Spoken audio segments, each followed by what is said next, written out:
Peace and positive. This is Amelia A. Attal, aka Emily MC, author of Y'all Not Gonna Make Me Lose My Mind. And today's topic is on the impact of routines, systems, and organized rituals in our self-care, planning, creative process, and daily mental health.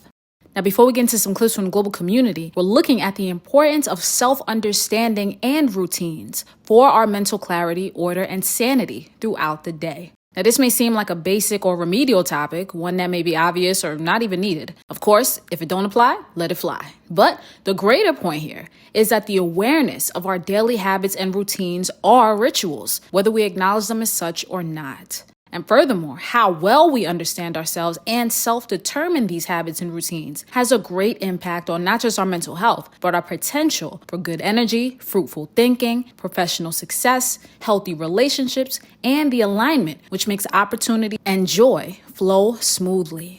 We're talking about self-care in specifics, from the critical moment of the first minutes we wake from sleep state or dream state, to the routines we engage in at work and at play, to bedtime routines and how we program our daily conclusions.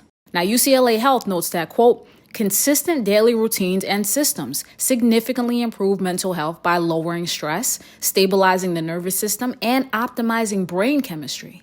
Key findings show that routines reduce decision fatigue, regulate circadian rhythms, and automate positive behaviors, end quote. And by the way, circadian rhythms is our body's natural internal 24-hour clock. It regulates sleeping, rest, recovery, and hormone releases. And to that point of wake-up routines, daily health rituals, and avoiding jumping on our phones right when we wake up or right before we go to sleep, neuroscience, cognitive bias, and philosophy YouTube channel called The Logic Room notes in their 6 morning habits that rewire your brain video something called cognitive load management.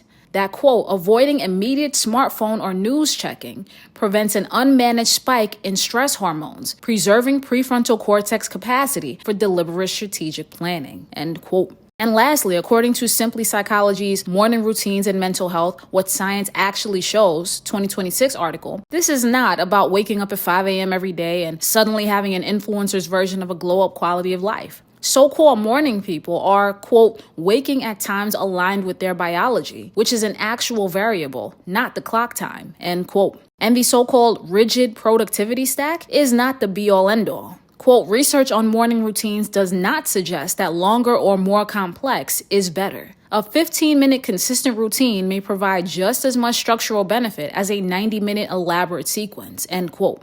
And lastly, when it comes to things like one of my personal favorites, journaling as a wake-up or bedtime routine, the scientific research showing real benefits of journaling studied the, quote, directed, emotionally engaged writing, not gratitude lists or just intention setting, that has become very popular these days. Now, while I find a beautiful medium in merging my gratitude journaling with emotionally engaged writing and brain dumps, I agree. Just writing because someone told you is good is not going to cut it. Even a 5-minute scribble has to be real to you and engaging to your full system to matter.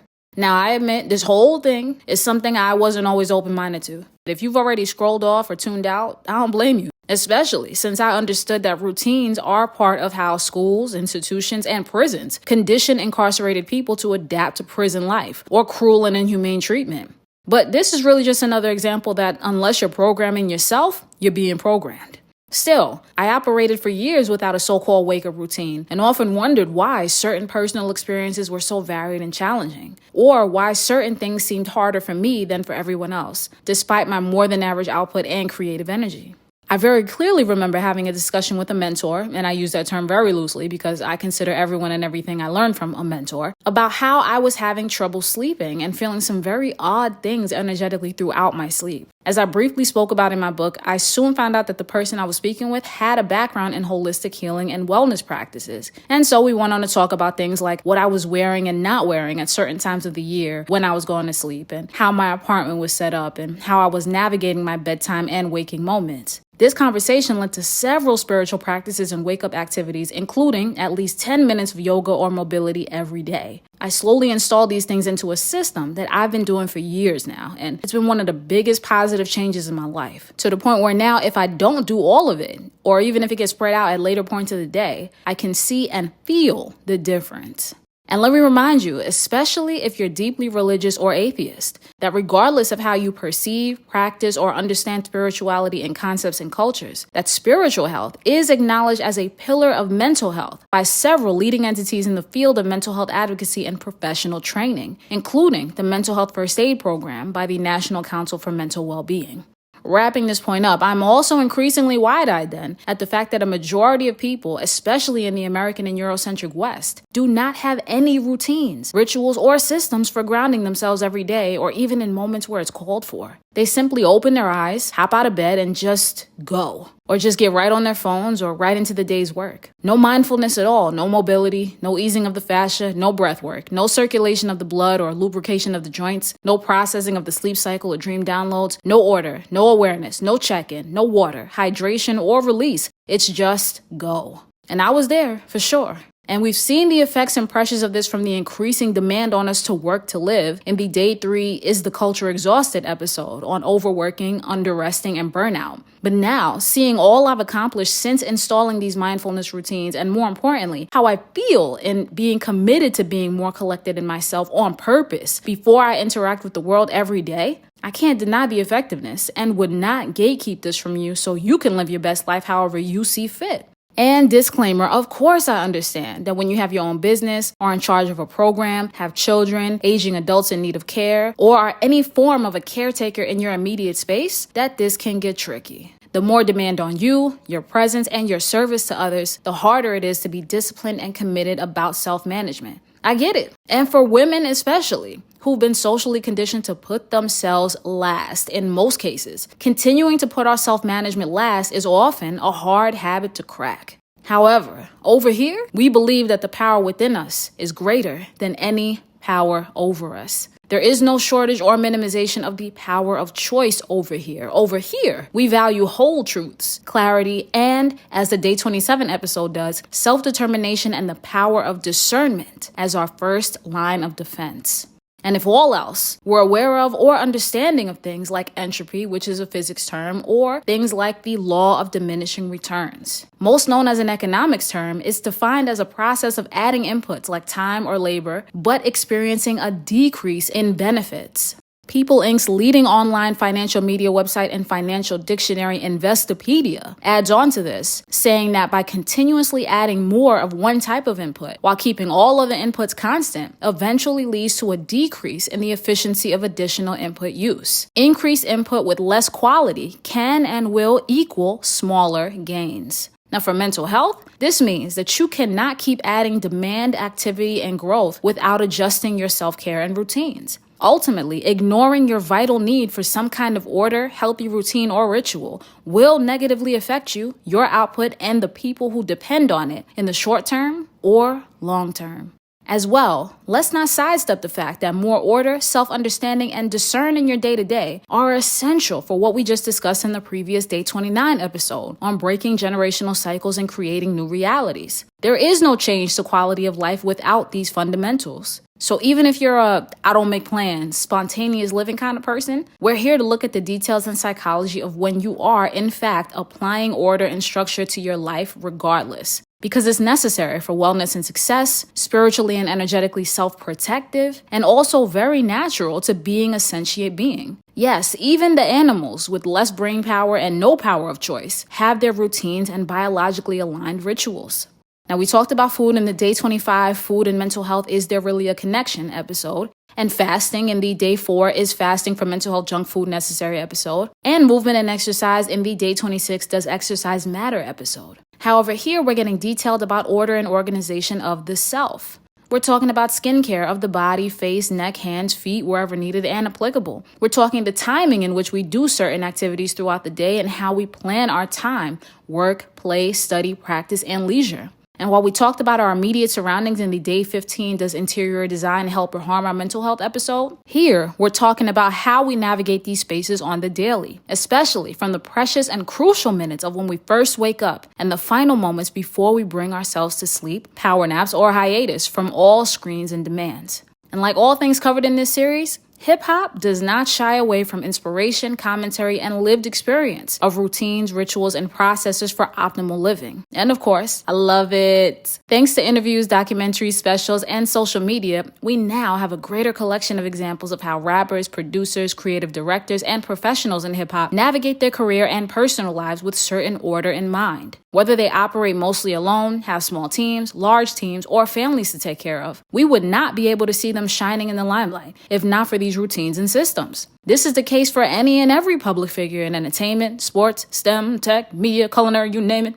But that's exactly my point. You name it. You gotta name it.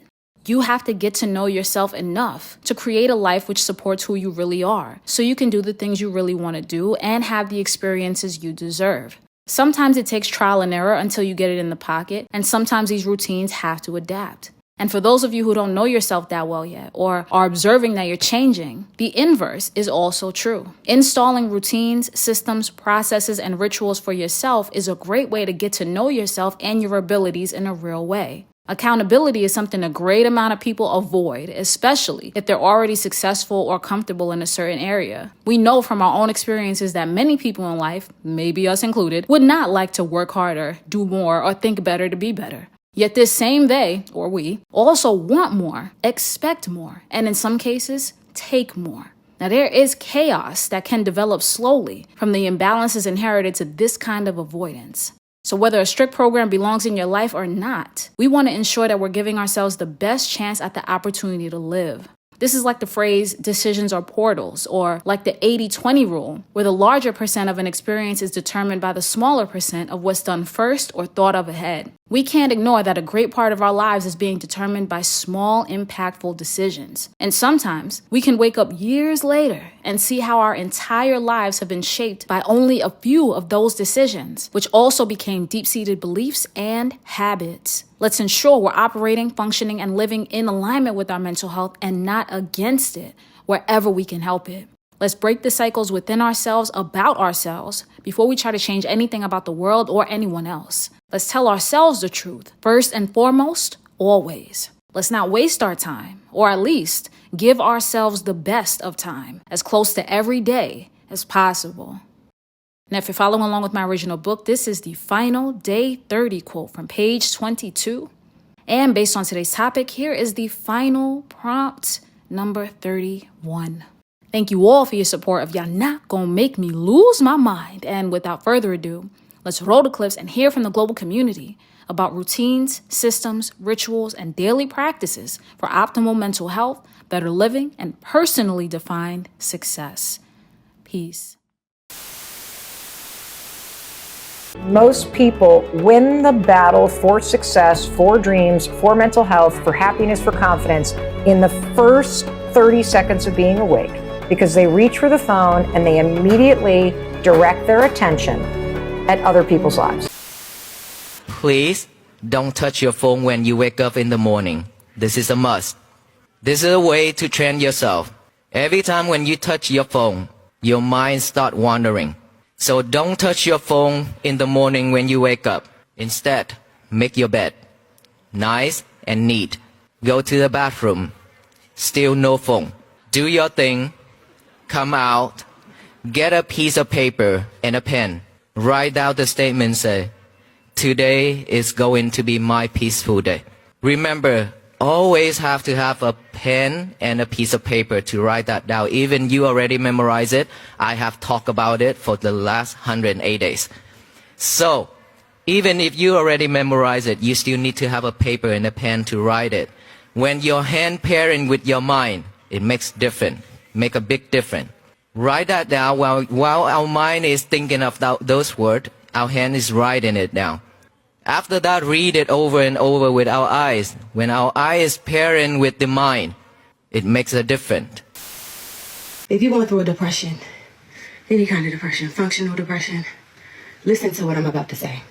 You got to get yourself into a daily routine. It starts when you first open your eyes. Me personally, I went through a functional depression and I didn't even realize I was going through it, right? And it was really because I didn't know how to channel the energy I was feeling into something else. We are naturally meant to be creative. creative people, creative beings. When I was going through functional depression, what I didn't realize was I got off track of my routine. I started falling behind on myself. You know what I'm saying? I'm dating somebody. I'm starting to feel like, I'm losing it a little bit because I don't feel like he acting right. You get what I'm saying? The second I got back into my routine, I stood the fuck up and said, I'm the fucking prize. I started to feel better about myself. You get what I'm saying? And I had the epiphany of, I feel good about me. If you don't feel good about me, fuck ya. I'm for certain about me. If you ain't for certain about me, you gotta go. You know what I'm saying? When you get too comfortable, you forget what started this shit. You know what I'm saying? You forget who you are. So that's why I'm saying you have to get back into you. Pour into you. Pour into your body, your mind. The Most High. Pray. Create. Create something. Write a poem. Journal. If you don't know how to rhyme, journal your day. Journal your feelings. Journal what you want to come. I know how to do epoxy. I do that. I go make me a nice, cute-ass painting. And I use the colors that I'm feeling at the time. Create something. Another thing, if you got kids, do stuff with them to make them happy. I'm telling you, stay active or get active with yourself, with your spirit, with your energy, with your body. Get active. Stay active. Stay on routine. Okay, don't get off script. When you get off script, shit starts rattling, okay? Shit starts to spiral. The main thing that's helping cure my depression this time around is actually waking up early. And I know that sounds insane, but just hear me out. When I used to wake up in the morning, I woke up thinking about work. Everything was work. I was waking up for work. I was doing my hair for work. I was getting dressed for work. It just felt really annoying. And then I was drained before I even got to work. Nowadays, I wake up an extra 2 hours before work, and my morning is about me. I wake up not because I have to go to work. I wake up because I want to drink my morning tea, because I want to stretch, because I want to meditate, because I want to do my hair in a way that feels cute to me, because I want to do my makeup and look pretty, because I want to enjoy my morning. I'm waking up to be a person, not just a worker. Will you have to go to bed earlier? Yes, but waking up early will help you feel more human and not just like a robot who has to go to work no matter what because I have to pay bills. That's annoying. Just like people say you should pay yourself before you pay your bills. I don't know about all that because I do have bills to pay, but I will take care of myself before I take care of anyone else. And since my job is literally taking care of children, I'm definitely going to take care of myself first, and you should too. This is what I do every single morning as a neuroscientist to basically be the best person I can be. The first thing to know is that when we are waking up in the morning, our brainwaves are transitioning from delta, theta, alpha, and then into beta when we are more awake and alert. And this is important because if you check your phone first thing in the morning, you're causing your brain to go straight into high beta waves and you are priming yourself to have more stress throughout the rest of your day. Checking social media first thing in the morning also spikes dopamine and lowers your baseline dopamine levels to make you continue to crave checking social media throughout the rest of your day. So I don't go on my phone, but I will play affirmations first thing in the morning. And I do this because evidence suggests that when we have increased theta and alpha brainwave activity, we have increased neuroplasticity, meaning that we have an increased ability to learn and remember things and reprogram our subconscious mind. And theta and alpha are high right when we're waking up. Step 2 of my morning routine is movement. Morning exercise is key, especially if you have ADHD like me. Exercise increases dopamine, norepinephrine, and endocannabinoids, so you get energy, focus, motivation, and a mood boost for the rest of your day.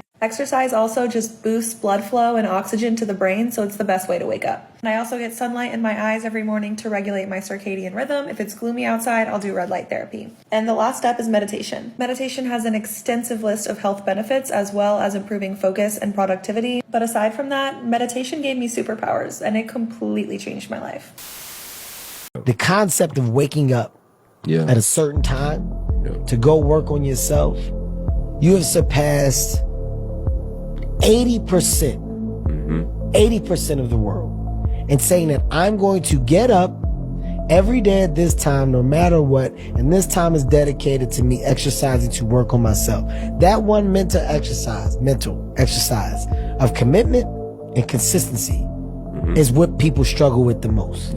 People have a hard time committing and being consistent to the thing that they said that they would do. Now, when you lock that up and you check that box, the next part is improvement. Damn, I'm actually seeing a little bit of improvement from what I'm now committing to. Now, when you do that, well, then everything else is gravy, because now I like the word of improvement. I like seeing that my hard work is paying off. Holy, If this is happening here, what if I apply that here, here, or here? You're building up a rapport that you can follow through that you know works.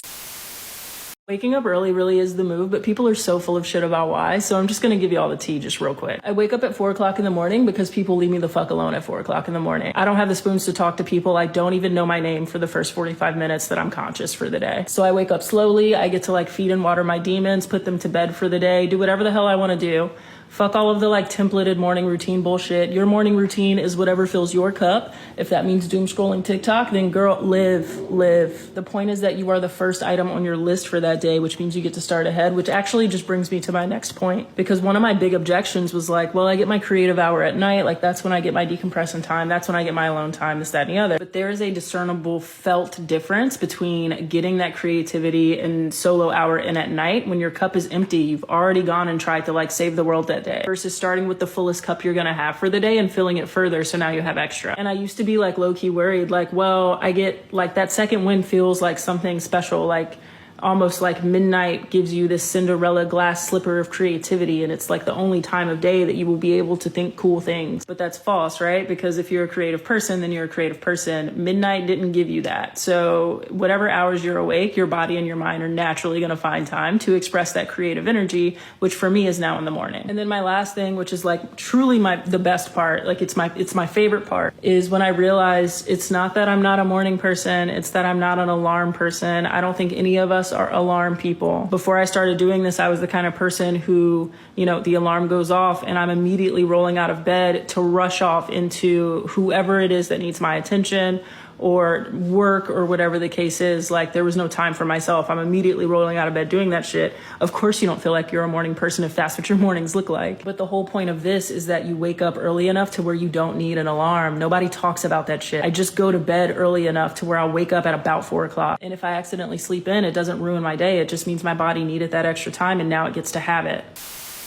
Your day is crazy, chaotic messes. Maybe it's because your mornings are crazy, chaotic messes. Let's get your shit together, okay? These are my morning routine non-negotiables as someone who prioritizes their mental health and setting their energy and intention, because otherwise my day literally feels like this and I hate it. It's horrible. Number one, first thing, I open all of my blinds and I get early sunlight exposure as soon as my eyes open. This has made a huge difference for me. I was a third shift worker for a long time. I was a night owl for years, and I also struggled with depression at different points in my life, and I found that just regulating and keeping my circadian rhythm on lock and just getting that sunlight into my eyeballs first thing when I wake up actually sets the tone for my day. It's crazy. Even if it's cloudy outside, I still open those windows. Next, I hydrate before I have my first cup of coffee, and I take that coffee and I sit outside. Now, luckily, I live in a warm climate. I used to not live in a warm climate, so I couldn't always have the luxury of doing this, but now I sit outside and I just let my body soak up the sun, get more sunlight exposure, more vitamin D. I will do this with zero distractions. When I wake up, as soon as I open my eyes, get out of bed, I do not go on social media within the first hour of being awake anymore. This I've been doing now for a couple of weeks, and I've actually seen a huge difference because your subconscious mind picks up on everything, especially early in the morning and right before you go to bed, and you don't want that being impressed by other people's energy, intentions, and opinions first thing in the morning, because that's what's happening. You're taking in all of their shit before you've established your own. When I finish my coffee, I go inside, I make my bed. I get that first dopamine hit of getting a task done on my list. Makes me feel good about myself, makes me feel motivated, because you get dopamine when your brain feels like it's making progress. That's why doing tasks is what gives you the dopamine. Not necessarily starting the task, but that's why you start small, right? Complete small tasks so you get that feeling of motivation to keep going. Next, I'll do a quick meditation. Doesn't have to be long. It can be 5 to 15 minutes. The most I'll do is 15 minutes. And lately I've been doing love and kindness meditations, which are different from the mindfulness and visualization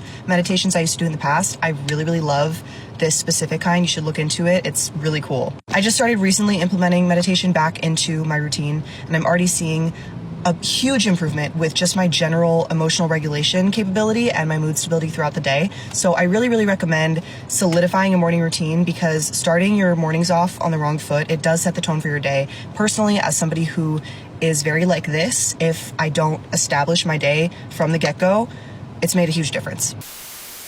ADHD brains thrive with a slower morning routine. With our executive function, with the way we start, with how we need dopamine, when we wake up first thing in the morning, we can't just leap out of bed. We can't just get up out of bed and just start our day. That's not how our brains work. We need a slower routine. We're looking for dopamine. So there's always this terrible advice out there, which I'm going to repeat and then I'm going to hack it for you. The terrible advice is always, if you want to be more successful, get up earlier in the day. We've all heard that. Here's why that terrible advice can actually be hacked. Don't set an expectation that you can get out of bed and immediately start your day. You can't. Wake up, then stay in bed. The more you can kind of lean into, well, what do I need in the morning to get my brain engaged? What do I need in the morning to get myself started in the day, to wake my brain up? Take a slow routine to your morning. Do whatever that is for you to get your slow routine going to start your morning. You have to give yourself the extra time at the front end of it, or else you're just going to stress yourself out and then the whole thing's not going to be worthwhile. Welcome to my morning routine. My morning routine looks a little something like this. 20 minutes of guitar, 20 minutes of piano, 20 minutes of singing, and 20 minutes of martial arts. My morning routine is very specific to my yearly goals. When I first started this, I was only doing 5 minutes a day. I seen drastic growth from just doing 5 minutes a day. Then I did 10 minutes a day, 15 minutes a day, 20 minutes a day. So if you have something that you want to accomplish that you've been kind of putting off, just start with 5 minutes a day. And I promise you, you're going to thank me later because you're going to be way better in a couple months.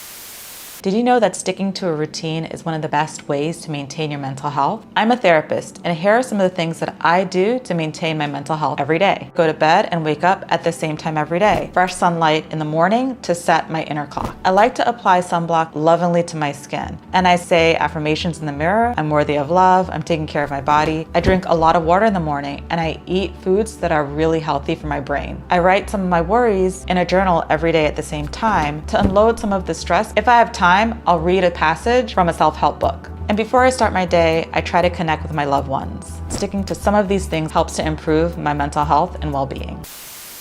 Why Ashton? Why 4 a.m.? Why so early? 4 a.m. because at 9 and 10 and the rest of the day, it's freaking chaotic. 4 a.m. to 8 a.m. is literally my time. I'm waking up, I'm reading, I'm praying, freaking writing. I'm getting better. I'm getting myself better. This is my time. You don't deserve it. And then after that, I'm going to the gym. I'm preferably not going to the gym at 4 a.m. because I've already mastered the gym. It's something that I'm already good at. I'm putting the things that I'm not that good at the forefront of my day. I'm waking up at 4 a.m. every single day. Not Monday through Friday, not Monday through Thursday. Every single day, Saturday and Sunday. That is the hack. People always say, man, I'm not a morning person. You're just a person who needs sleep. There's no such thing as morning and night. No. You're just a person who needs sleep, bro. So if you can get 8 hours of sleep, I think you're good. Maybe 6 to 7. I make sure my butt is in the bed at 8 p.m. every single night. I don't negotiate it. So if I can be in bed at 8 p.m., if I go to sleep at 8:15, 8:30, I'm getting my 7.5 hours of sleep. Sometimes I try to get in bed at 7:30 so I can get 8. If I do this 7 days a week, this is now just my new routine. This is my lifestyle. This is something that I can do every single day.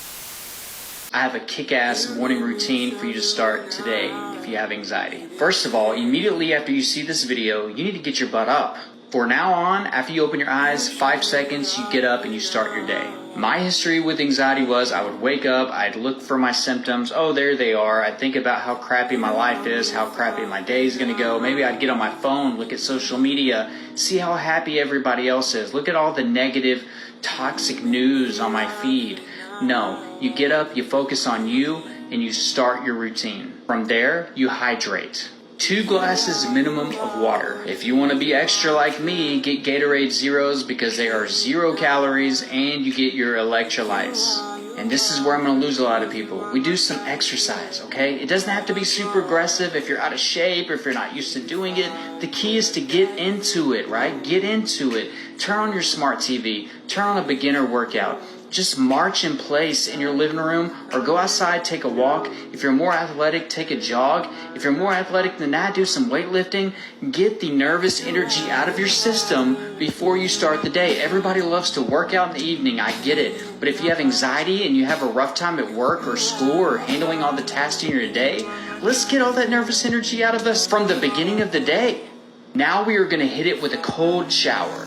Cold water helps desensitize ourselves to anxiety and the symptoms that it causes. You may be thinking, Trey, I hate cold water. You'd be perfect. It'll shock your system even more and desensitize you even more. If you are really nervous to try this, start off with warm water, wash your body, and the last 30 seconds, cut it all the way to cold.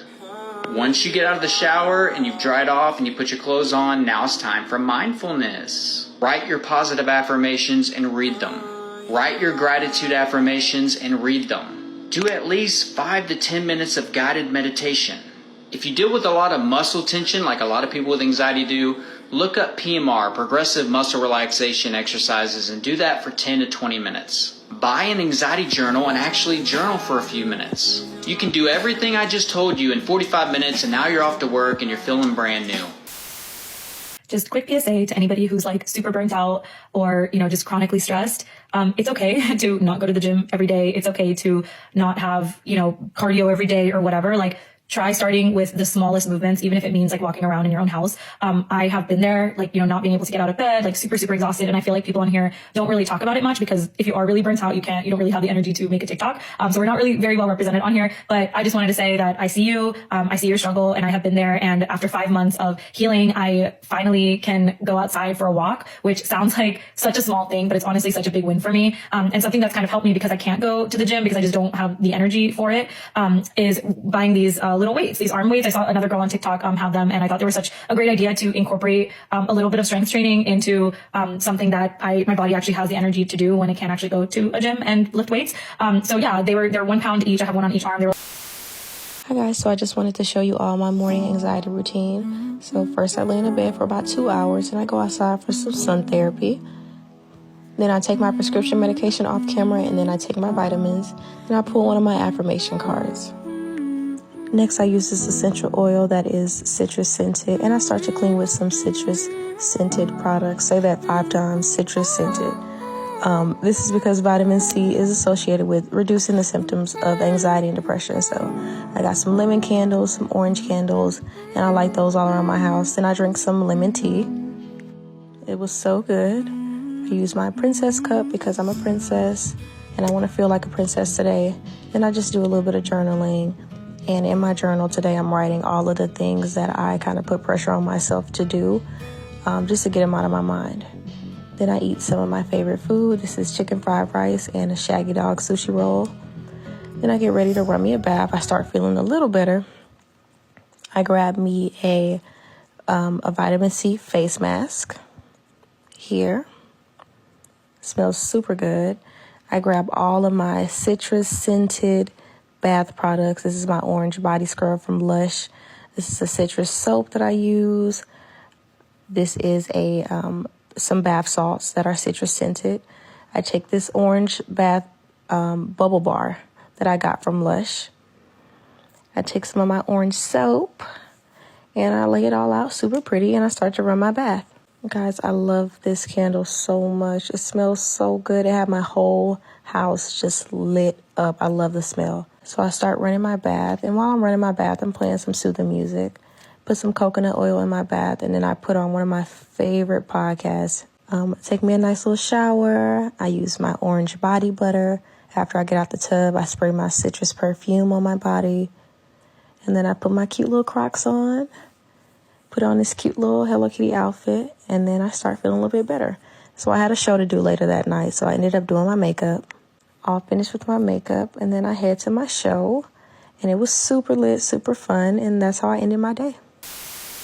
I saw something on here called a journal ecosystem, so I thought, let me show you mine. This is my journal ecosystem so far. They also weren't lying when they said that writing will save your life. Sorry, it will. These are my journals. These are something called my morning pages. These help me from not going crazy. Write more, read more. I think everyone should get in the habit of documenting your life more. We have pictures, and that's the main way I think people document or keep memories. Write your life. Literally just write your life. It's not the main reason why I journal or document everything, but I think it would be cool if 50 years from now, when I'm an old man, even when I'm gone, to have a written history of what I went through in my 20s and 30s and 40s, and have my descendants be able to understand or get some context to what was happening in the world during this time and what was I going through. Because that's a question I have for a lot of my older family members that aren't here anymore. And I don't know a lot because, the older generation, they be secretive and stuff. They don't be in the safe street. There's not a lot that I have access to as far as that history. So yeah, I'm just building history in the present. I feel incredibly inspired every morning after I journal. Here's the 5-part prompt that I use daily. 1, gratitude. Write down 3 things you're grateful for today. 2, positive experience. Write down 3 to 5 sentences about something that brought a smile to your face in the past 24 hours. 3, excited for. Write down 3 things you're looking forward to in the day ahead. 4, priorities. Write down 3 priorities you have for your life right now. 5, impact. Write 3 to 5 sentences about how you would like to affect the community around you.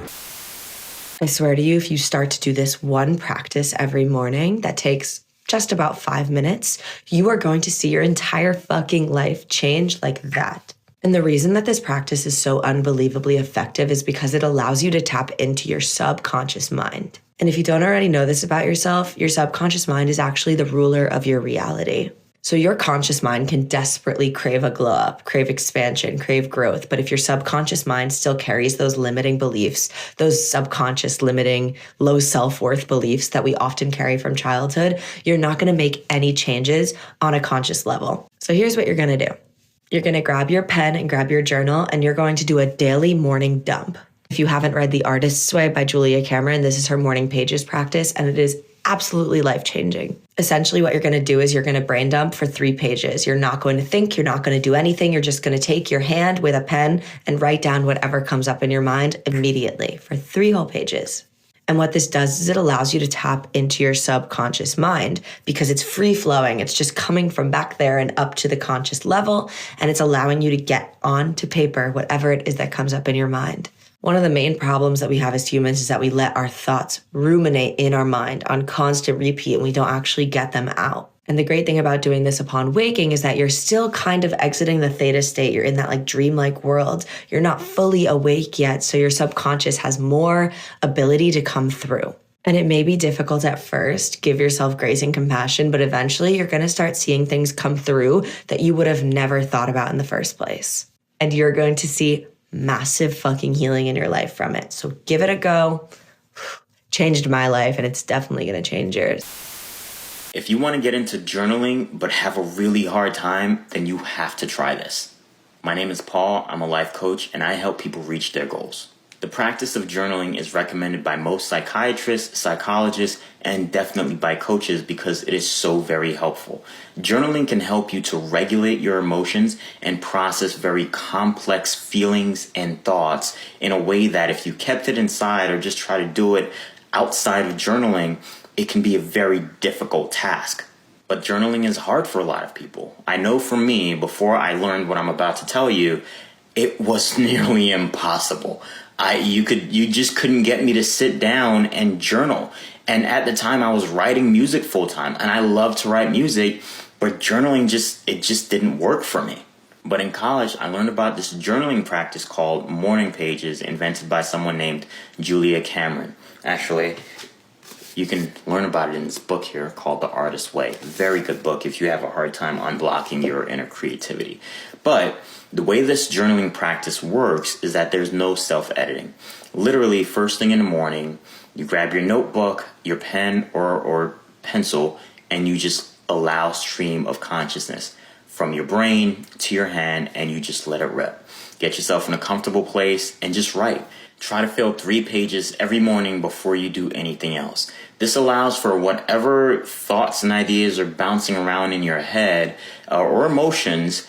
In the beginning of the day, you get it all out, you allow it to all come out, and throughout the rest of the day, you're functional, you're focused, and you're clear. The other thing about this, though, is that it is just a really easy way to get into journaling because you're not worried about sounding good or it looking good or anything like that. You're just putting words on a paper as it comes to your mind. It is the easiest introduction, I think, to journaling. I've been writing morning pages for 4 months, and I fully think that it's changing my life. Morning pages is the practice of writing 3 pages full of stream of conscious thoughts every morning before you talk to anyone, before you check your phone, just stream of conscious, unfiltered thoughts. First, I think getting to 3 whole pages was a little difficult, but today I have no problem.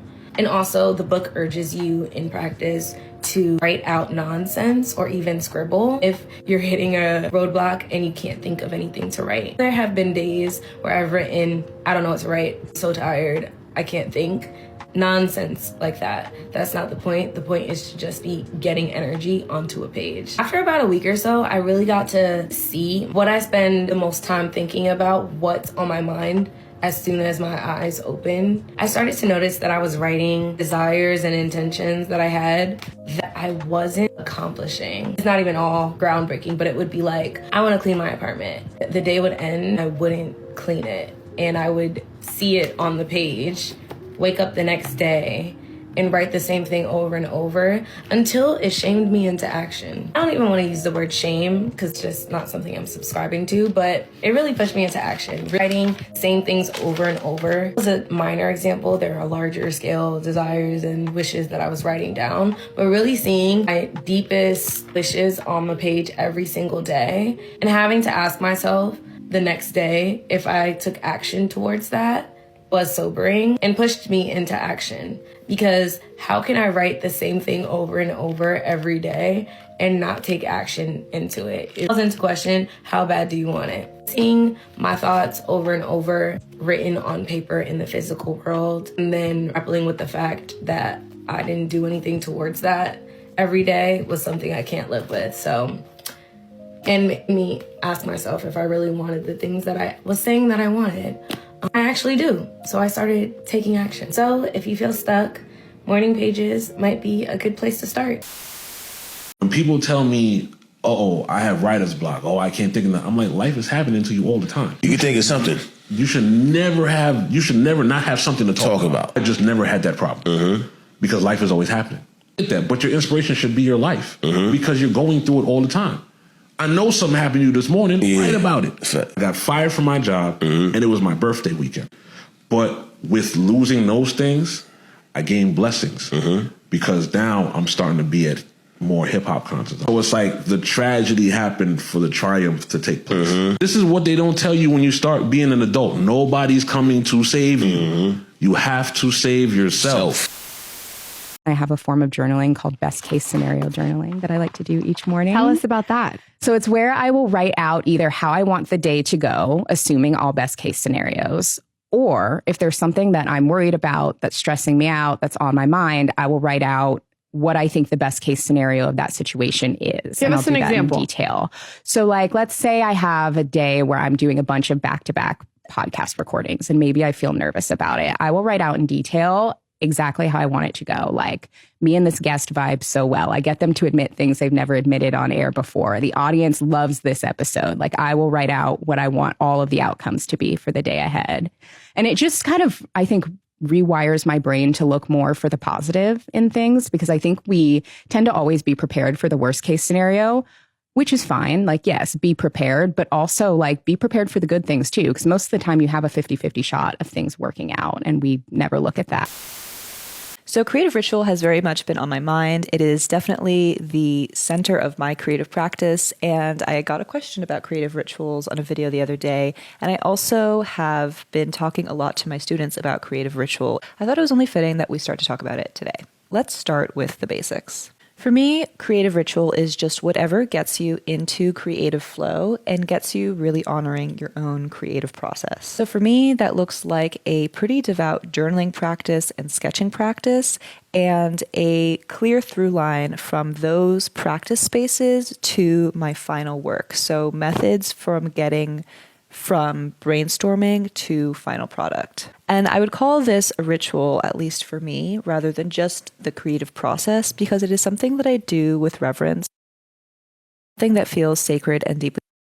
So for me, the most basic part of building creative rituals is actually really truly getting in touch with yourself, sitting with yourself, and listening to and honoring what it is that makes you want to be creative. I really highly recommend reading Why I Write essays. I think Joan Didion's is great. I also like Joan Didion's essay on keeping a notebook. I like those essays because she talks really honestly about writing to know herself, writing to know what she thinks. And I think for a lot of people, the creative process becomes a very deeply personal thing that almost doesn't have anything to do with audience at all.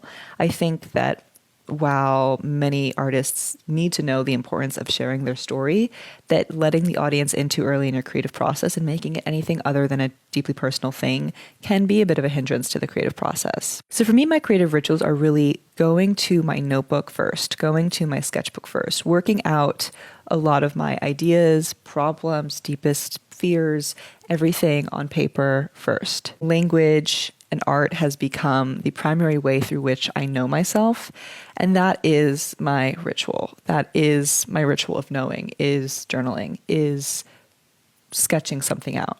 I can get more into what that actually looks like day to day, but I think this is often the missing piece for some of my students, and it is something that is really hard to teach because it requires you doing some inner work.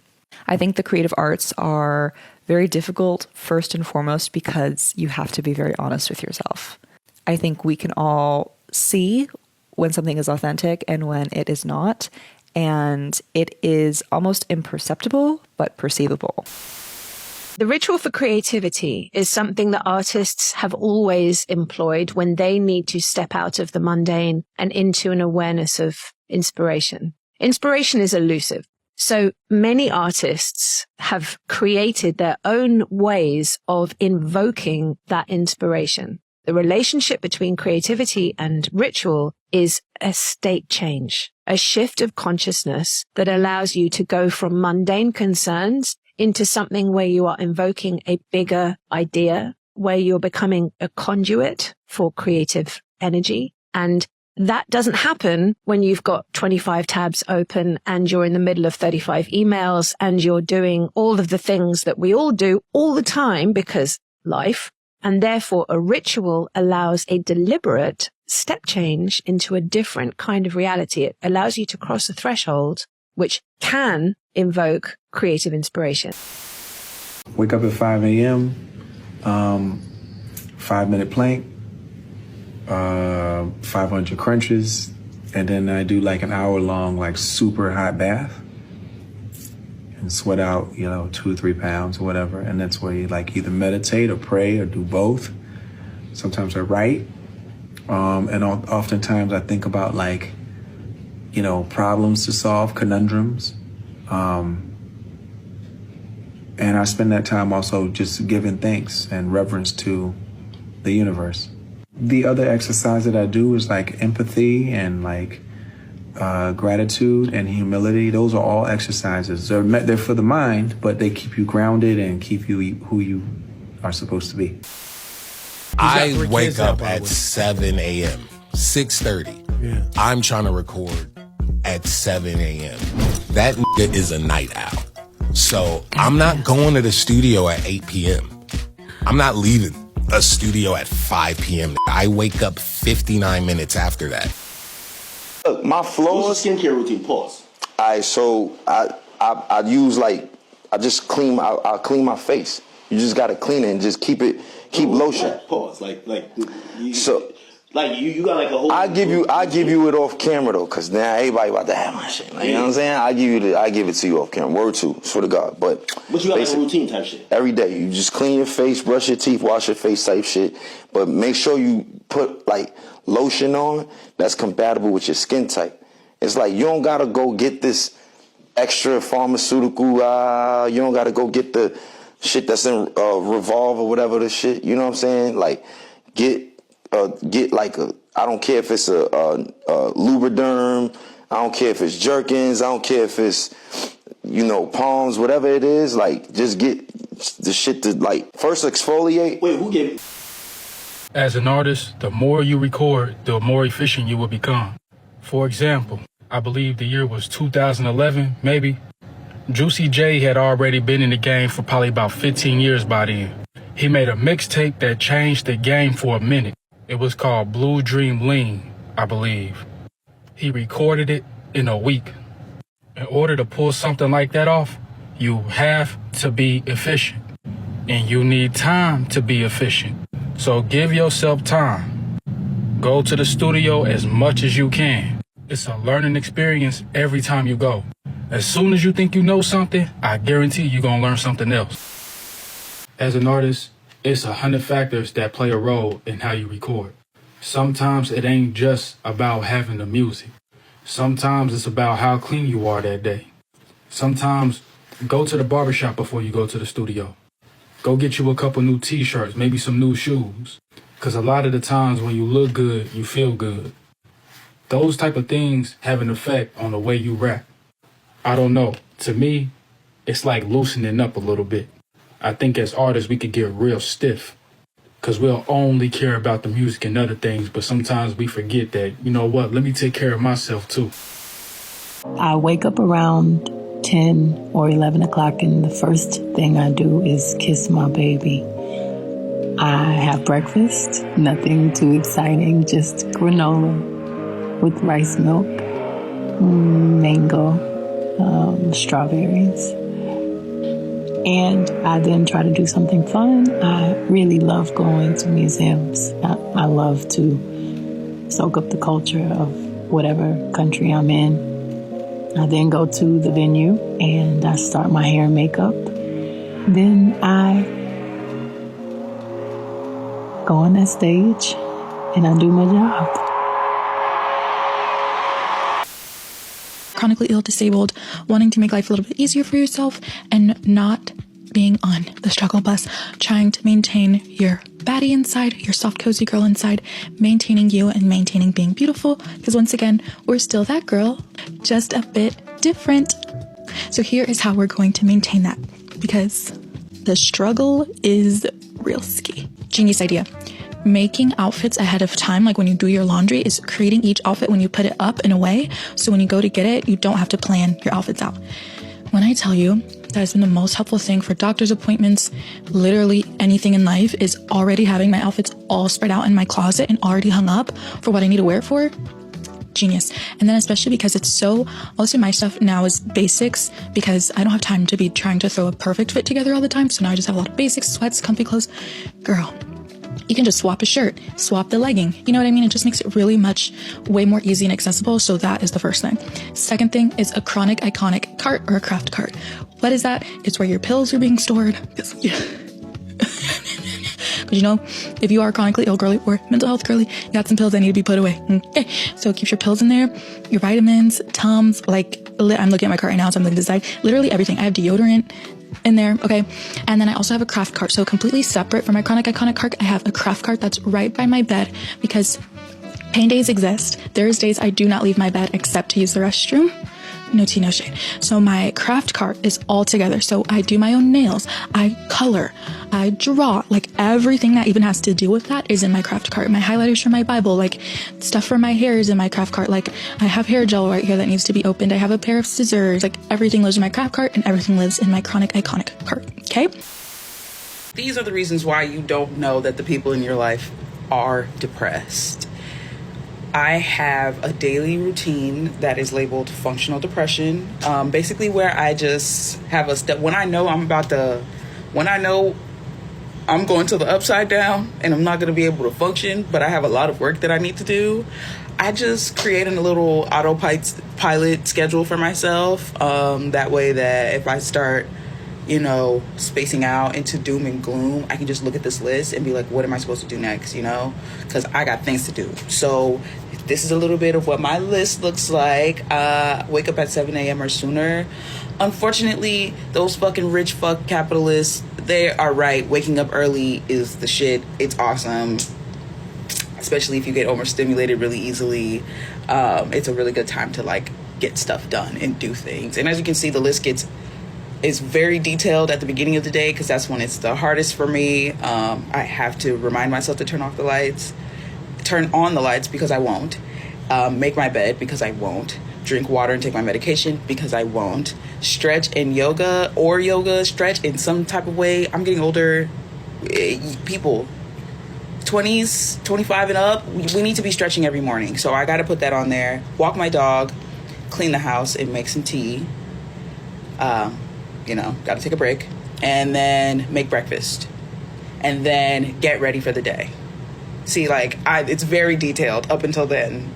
And that's when I start working and making sure that I'm making work blocks to get work done, as well as, giving myself social media breaks and giving myself breaks to read because I really like reading and play my video games. And I also don't overwork myself. I don't like to work more than like 5 or 6 hours a day, because what's getting done past that amount of time? That's like, let's be so for real. And I will feel satisfied. You get more done with less expectations, if that makes sense. Tiny little steps every day are easier than big old steps every once in a while when you can manage.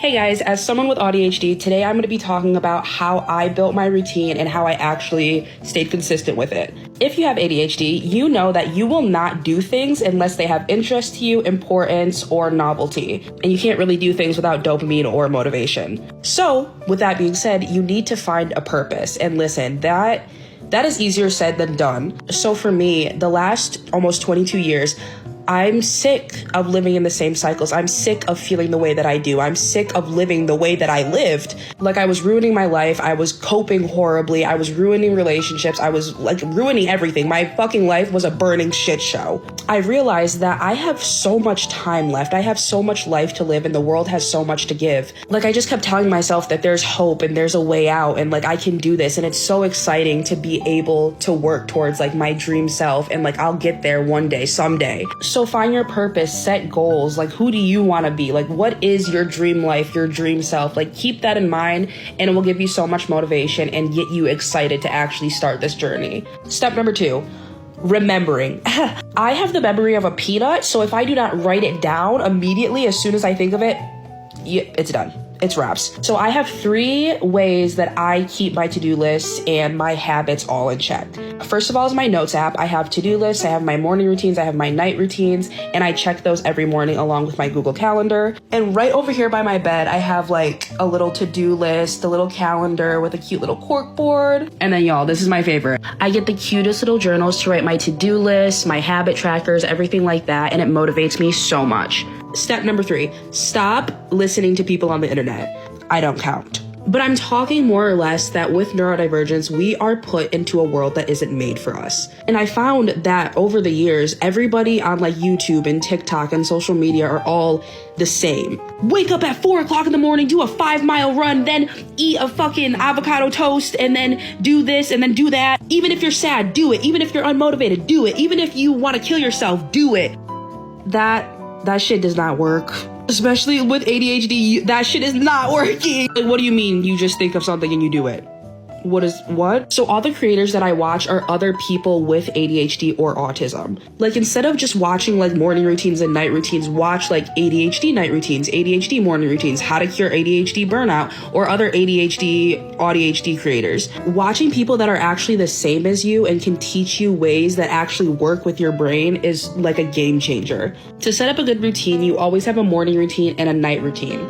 And start small. Like, maybe that's making your bed and brushing your teeth in the morning. Maybe your night routine is taking a shower and getting to bed early. Like, it doesn't have to be some crazy ass shit. You could also write like a low maintenance routine and like a high maintenance routine. With AudHD, it's literally like you wake up with a different mood, a different set of motivation and dopamine like every day. Some days I don't feel like doing certain things. Some days I don't want to do certain things, and I'm not going to force myself to do those things. But I do set a couple of non-negotiables, like taking my medicine or, of course, brushing my teeth. And even if all day I just do that, at least I accomplish something. Take baby steps. Like, it doesn't have to be this whole big thing. Like, start small, and then you can slowly start incorporating other bigger habits into your routine. If I can give any tip to autistic parents raising autistic children, it would be you need to put your child and yourself on a schedule and a routine, and it needs to be daily, because you have to be able to regulate yourself, or you won't get anything done and your child will feel flustered. They're going to act out, and it's going to be a problem. And I say this as someone that was diagnosed with Asperger's at 5 years old, right? My mom rejected the diagnosis, but it was still a diagnosis. And that said, when I look back on my life and people ask me even now, how are you so successful with having ADHD, with having autism? How are you so successful? And I say it is because I have to keep myself regulated. But I'm going to give flowers where flowers are due because I did not learn how to regulate myself by myself, right? I had a grandmother to do that for me. But in the rise of the lack of the grandmother figure, grandmothers are working right now, right? Mothers are working right now. This is something where we got to be talking about what worked, right? So this is what worked for me. It worked so well that I can still tell you my schedule to this day. All right. I would get off the bus, 2:00. We would walk down to the house, 3:00. I would sit in my chair doing my homework, eating my kid cuisine with the chocolate pudding that would be too warm, but you would eat it anyway because you ain't wasting no food. After we got done with that, I can then go outside if the homework was done. If the homework was not done, there was no outside. I would go outside. I would play with my friends. I would come back in when the street light come on. The street lights come on. Now it's time to come back in and take you a bath in the green Palmolive bubble bath. I would take my green Palmolive bubble bath. I would come back downstairs and I would eat my graham cracker. And if it was a good day, I would get 2 graham crackers, which would be 2 halves, okay? Because you don't want to do too much sugar. And then I would go to bed and I would be in bed. My eyes had to be closed when MASH came on. If MASH came on and your eyes still open, that's your ass. Now, why is that important? Okay, that is important because I did not have to think as a child about my executive function. It was already done. It was already set. That meant that my grandmother, in order to enforce that, also had to have a schedule. That schedule kept her sane and me sane. Now, was my grandmother diagnosed with autism? No, she didn't have access to that, but I can tell you this, my grandmother was 67 riding a tricycle. So you do the math, okay? You do the math. Wasn't no car. Tricycle. 67. Bad bitch. Let me tell you something. But that said, right? Put your child on a schedule. Put yourself on a schedule. A lot of people, you're raising an autistic child and you don't even realize you're autistic yourself. It came from somewhere, right? So you have to be able to regulate. That's the most important thing. No one can do that for you. You got to put it in place so that way you don't got to think so much. You can put yourself on autopilot, right? Because the worst thing that you can do is make a child or yourself think about every move of the day. You got to regulate yourself. Get a schedule. Raise emotionally stable children. And why most of us get this actually wrong, and a lot of us screaming at the doorway, why don't they just go to bloody sleep because you want some time for yourself? But this is what it's all about, guys, because for children, and especially neurodivergent children, bedtime is when the nervous system decides whether the day is safe to let go of or not, guys. And here are 5 bedtime rituals that actually support emotional regulation, and they're going to make your life easier. You can thank me for it later on. Number 1, rhythm, not exhaustion, guys. Now, children don't fall asleep when they're overtired, guys. They fall asleep when bedtime is predictable. Now, a constant rhythm tells the brain nothing unexpected is coming, and for anxious or autistic children, that predictability is safety. Number 2, a short emotional debrief always goes down well, and it's one of the simple questions before sleep. You know, what should you say? Well, say something like, what was the best part of your day? I mean, you're not fixing anything here. You're helping the brain close the day. Unprocessing thoughts are what keep children awake. I think it's same for us adults as well. We lay in bed, don't we? ADHD. Number 3, lower your voice even more than you think. At night, tones matter more than words, guys. A calm, quiet voice helps switch off stress hormones and signals regulation. It's not about control. It's about chemistry. Number 4, change the light. Change the nervous system, guys. Bright or blue lights tell the brain to stay alert. Warm, dim lights tell the body you're safe, you're home. Many SEND children are far more sensitive to light than adults actually realise. And number 5, end with closure and not stimulation. Rushing out mid-story or leaving things unresolved because EastEnders is on, for example, keeps the brain working. So a clear ending to a story at the end of the day helps the mind settle. Sleep comes after meaningful feelings when they feel complete, guys. I fear that the girlies are not getting enough sleep because they are not romanticizing their nighttime routine enough. Sleep is a whole production for me, okay? Rest is a ritual. It is the most valuable method for creation, for problem solving. That is when your subconscious mind is fully permeable. Your conscious mind is quieted. Sleep is your body's way of recovering. Sleep is your body's way of healing. Sleep is one of the most valuable tools you have, and I feel that not enough people take advantage of their sleep. I just wanted to share some of the things that I do to romanticize my evening or nighttime routine. Energy is highly attached to how you feel and the emotion and attention that you are giving something. And so when you place your energy on you and you feel good about you and you feel good within you, you will attract good, which leads me into the next non-negotiable or thing that I do every night. I put on something that makes me feel good. I always feel pretty when I go to sleep, okay? So even if it's not a nightgown, I'm wearing a matching set.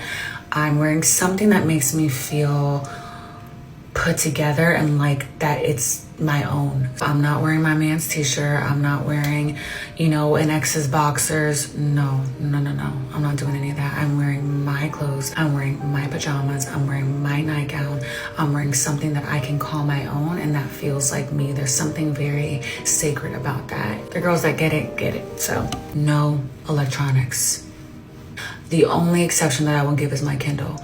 I love to read before bed, and my Kindle is quite literally my best friend. So I do have a TV in my room, but I might as well not have one. Like, it's pretty much just like decoration at this point. I keep my laptop, my iPad, all those out of my room. It's just way too much chi energy. And the bedroom should really be majority yin energy, okay? That's very important for your bedroom, for your sanctuary. That is where you lay your head. That is where you are the most vulnerable. That is your intimate, sacred space, and so it should be treated as such. The weather's getting colder. I'm going to show you my absolute favorite bedtime ritual from traditional Chinese medicine. You must soak your feet. In TCM, the feet are your second most important part. It's like the second heart. The kidney channels begins at the sole of the feet. Don't just use hot water. You need to add some ginger to it to actually have some enhancements. This pulls the yang energy down from your head to your heart, to your feet, and it warms the uterus. It boosts circulation, and it's the only way to guarantee you sleep like a baby, or some cherries or melatonin naturally.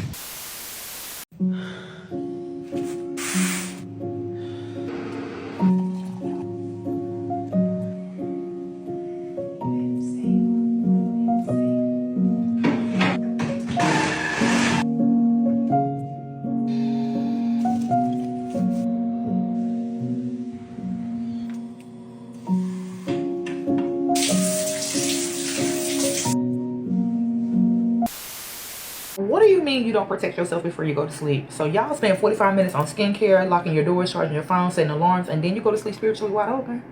That's what you're telling me? All right. Toxin. So welcome back to my page where I don't spill tea. I brew coffee. And not everything that I serve is going to be safe. So let's talk about something that some of y'all keep asking me about, and that's protection. And honestly, protection isn't always dramatic like y'all make it seem. Protection is habits, it's boundaries, it's awareness, and that's what I need y'all to understand. Now, before y'all start typing, no, I'm not saying demons and shit be hiding under your bed, because y'all be acting really weird about certain things. I'm saying that your mind, your emotion, and your nervous systems, your energy, all act different when you're asleep. That's what we're talking about today. Okay, you with me? Okay, so that's why like most old people had these weird bedtime rules. You pray before bed, if that's what you do. You don't go to sleep angry. You watch what you bring into your room. You don't answer things calling your name at night. You keep certain things out of your space, whether you believe it spiritually or psychologically. All right?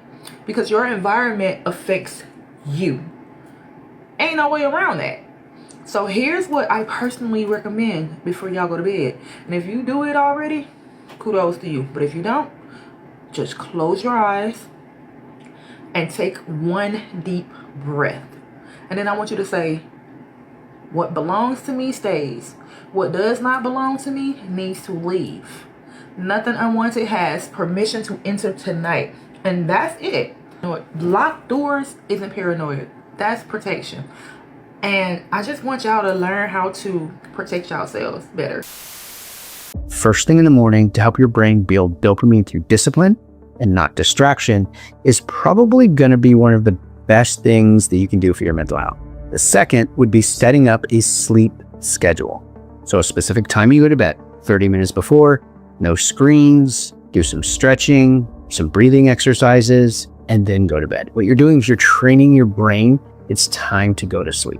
So those two things, if you can book in your day, the first 20 minutes and last 20 minutes of the day, that's going to be the most improved on your mental health that you're going to see in any given day.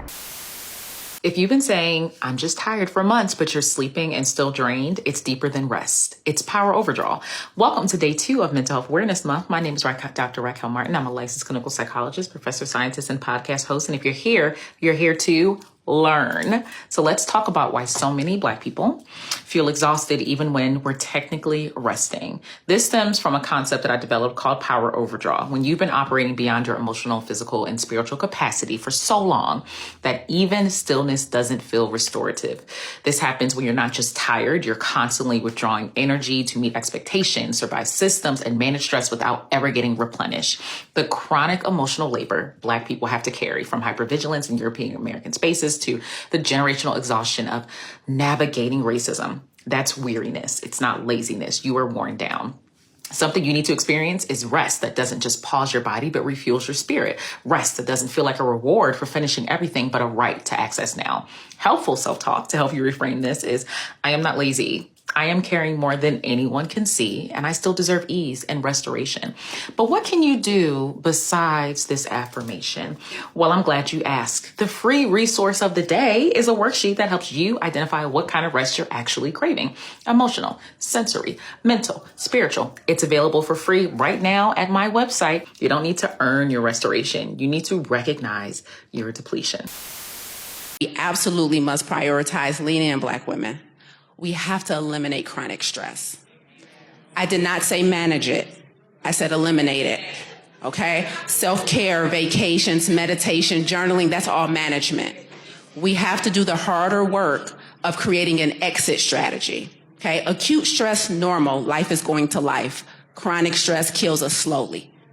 It's not an option. So we have to eliminate chronic stress because those elevated levels of cortisol and adrenaline are gonna compromise the body. The final thing that we absolutely must focus on when it comes to health outside of diet and exercise is purpose. In Japan, it's called ikigai. It means a reason for being. If you are not optimizing your gifts and your talents and having fulfillment in your life and leaving the world a better place than what you found it, that too will kill you slowly. Purpose heals. So find the thing that God has called you to do and lean into it. I'm just feeling really down these days, and I don't know why. Have you exercised today? No. Did you go outside? No. Did you talk to anyone? No. Did you eat well? No. Did you limit your scrolling time? No. Did you make any plans? No. Did you drink enough water? No. Did you get enough sleep? No. Wait, yeah. What is the smallest thing I can do today that will make the biggest difference in your life? And so our number one tiny habit is before you do anything, before you say anything, before you eat anything, just ask yourself, is this good for my brain or bad for it? Your next one, if you ain't got one already, you want to make sure you have your morning routine.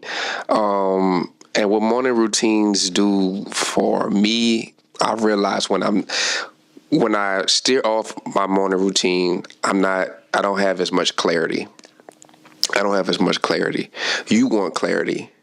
You want clarity to figure out what you're doing that day, starting your day off in a great way. You're not just starting it off without some things that that are routine.